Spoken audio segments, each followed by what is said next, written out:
Haha. Hello folks, good morning. That was a wee joke there, Because today is a day of silence at our camp. They're having 4 days of silence actually. And I'm leaving tomorrow, so I'll do a day and a half of silence. Bar the fact when I talk to you. So, days of silence. I've done these before, last New Year. I think it was a couple of days of silence I've done then. It's actually pretty good, you know, you get quite into it. Because you go deeper into yourself and you don't worry about the rest of the world. You don't worry about the small talk or any of that stuff. It's just you and yourself and getting to grips with yourself. But what's going to make today's silence a little bit more interesting is the shaman has got some chocolate to give us. Aye, a little bit of chocolate. And I say chocolate, it's chocolate laced with peyote. Aye. So, apparently, well, you know peyote is like a hallucinogenic. I don't know how strong this particular batch is, you know. He said it's quite mild. So just be kind of allow you to go deeper into the meditative state. I don't think I'm going to see visions or anything like that. But I've never tried peyote, so it's a first. I always like first, didn't get me wrong, I wouldn't say, oh there's some heroin, I've never tried that. Let me stick a needle in my arm, I'm not that fucking stupid, you can. I would never take heroin. I tried cocaine a couple of times, I wasn't too impressed with it. I took ecstasy back in the day, you know, Happy Mondays and all that, when it was still underground before the media and the mass culture got a hold of it and all the idiots came in and started saying, what you had tonight mate? What you had tonight? I had 4 E's and fucking 3 bags of speed, fucking amazing eh? No pal, it's still fucking amazing. It would be amazing, but you're in my face, so it's decidedly unamazing. Now fuck off. So that was about put paid to that, so I think I had 30 E's or something like that back in the day. Shitloads of acid. I did about a year solid on acid, but the thing with acid is it's a chemical, isn't it? It's a chemical. Lots of things, people say it's a synthetic equivalent to ergot, I believe, is the nature's version of LSD, but it's not quite the same. And people think Albert Hoffman's some kind of hero for discovering LSD. It turns out that he was actually involved with the CIA, old Albert Hoffman, apparently, according to this conspiracy you read, you can. So, there was a bit I'm a bit dubious about that, because coming out of the 50s, you can, the culture was quite literate, and they were coming out of the war, and were looking for a change, obviously, because society fucking sucked. Along came the Beats and everything, got everybody interested in, you know, good poetry and all that kind of stuff, Jack Kerouac, etc. If you look at, like, Bob Dylan, where he started touring Britain, you can see some interviews with the audience members. They were quite young, but they were very, very articulate, quite intelligent, not a fucking nanny goat amongst them, basically. If you look at any average audience these days, even still coming to a Bob Dylan concert, you can see there's a lot of nanny goats.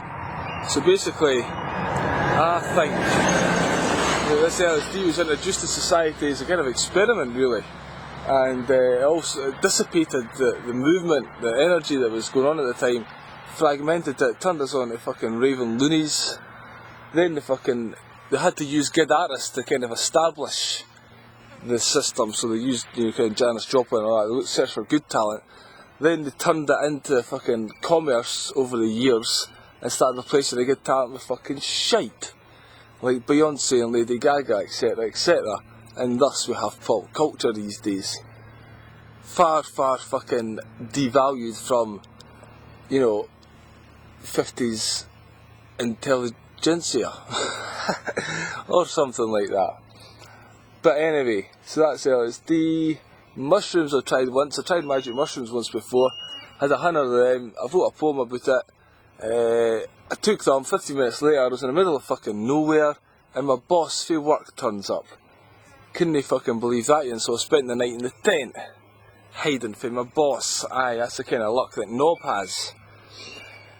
So I think that's about the roundup. Obviously vast amounts of fucking marijuana and beer over the years, and I'm still surviving, I'm still living to tell the tale. That's 3 nights on the ayahuasca. Last night was quite an interesting yin. I managed to hold it down for much longer than the previous 2 nights. So it took me about 2.5, 3 hours before I was sick last night.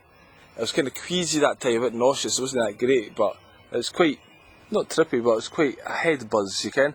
And you pray to the ayahuasca before taking it. So I was praying last night to be able to open up to love, ladies and gentlemen. You know, open my heart and basically stop putting barriers up. You can. I put a lot of barriers up to love. So I prayed for that. And I thought a few things about that during the kind of trip itself. And then I had some fucking wacky dreams. I thought I had one answer to a particular question I had after the session. Goes to bed, but the ayahuasca still works in your dreams, you see. So I woke up and I just finished this dream that was exactly about the question I asked, and the answer was one I kind of expected, but at the same time I was a little bit shocked based on my understanding up until that point, thinking the night before, you know. So I've had this, I woke up right just before I came for a run, I woke up with this fucking dream. It's like, oh fuck. So how real is that? How true is that? If that's pretty true, then okay, I have to deal with that kind of thing, you know. So that's on the back burner right now, thinking about that. And I've just come from a run. My moose is dry as a badger's arse.